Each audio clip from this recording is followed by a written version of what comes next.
A'udhu billahi minash shaitanir rajim. Bismillahir Rahmanir Rahim. Surah Al Baqarah, verse 109. وَدَّ كَثِيرٌ مِّنْ أَهْلِ الْكِتَابِ لَوْ يَرُدُّونَكُم مِّن بَعْدِ إِيمَانِكُمْ كُفَّارًا. Many of the people of the scripture, Jews and Christians, wish that if they could turn you away as disbelievers after you have believed. This verse explains the deeper reason behind the opposition from some of the people of the book. Allah subhanahu wa ta'ala highlights how some Jews and Christians disliked Prophet Muhammad sallallahu alaihi wasallam and his companions for following Islam. This was connected to the previous verse where they mocked the concept of Allah, abrogating verses or replacing them with better ones. Now, why some Jews and Christians mislead Muslim? This was because hasadam min indi anfusihim min ba'di ma tabayyana lahumul haqq, out of envy from their own selves, even after the truth that Prophet Muhammad ﷺ is Allah's messenger has become manifest unto them. They were used to being seen as the chosen people of God, and when Prophet Muhammad ﷺ, an Arab, was chosen as the final prophet, they felt threatened and jealous.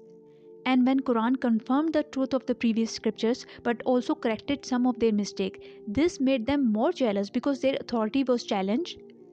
And some of them knew that Prophet Muhammad ﷺ message was true because it was mentioned in their scriptures, but they rejected it out of pride and jealousy. Their jealousy made them want to turn Muslims away from Islam. They mocked the idea of Allah changing verses and trying to confuse Muslims. We learn from this part of the verse that we should not blindly follow people or be influenced by what they say. And this is because when you will follow Islam sincerely, wear the hijab, and strive to live according to the Quran and Hadith, you will face jealousy and discouragement from others. Some people may not understand or may feel threatened by your faith, especially if they are not practicing the same principles. They may fear that following Islam will bring about changes in society. When they see you choosing to live according to Islamic principles, they might try to discourage you.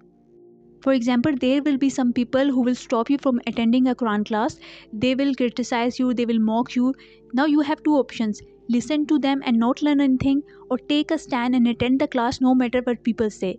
When you begin to follow the right path, people will say you are being brainwashed. Now a person who uses his mind and thinking ability cannot be brainwashed. So become strong and use your brain.